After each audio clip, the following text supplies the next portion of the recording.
बिस्मिल्लाहिर्रहमानिर्रहीम। शुरू अल्लाह के नाम से जो बड़ा मेहरबान और निहायत रहम वाला है।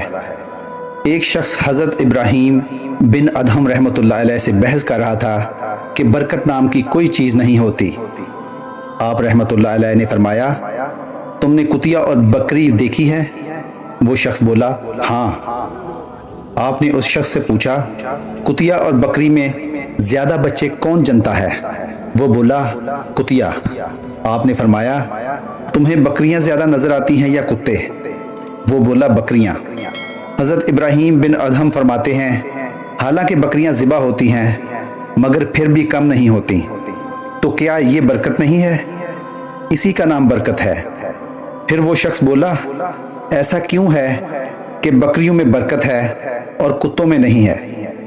आप फरमाते हैं, बकरियां रात होते ही फौरन सो जाती हैं और फजर से पहले उठ जाती हैं और यही नज़ूल रहमत का वक्त होता है, लिहाजा इनमें बरकत हासिल होती है। और कुत्ते रात भर भौंकते हैं फिर फजर के करीब सो जाते हैं, लिहाजा वो रहमत व बरकत से महरूम होते हैं। बस ये गौर व फिक्र का मुकाम है। आज हमारा भी हाल यही है। हम अपनी रातों को फजूलियात में गुजारते हैं और वक्त नज़ूल रहमत सो जाते हैं। इसी वजह से आज ना तो हमारे माल में बरकत है, ना ही हमारी औलादों में, और ना ही किसी और चीज़ में बरकत रह गई है। दोस्तों, वीडियो अच्छी लगी हो तो चैनल को सब्सक्राइब ज़रूर कीजिएगा। अल्लाह ताला आपका हामी नासिर हो।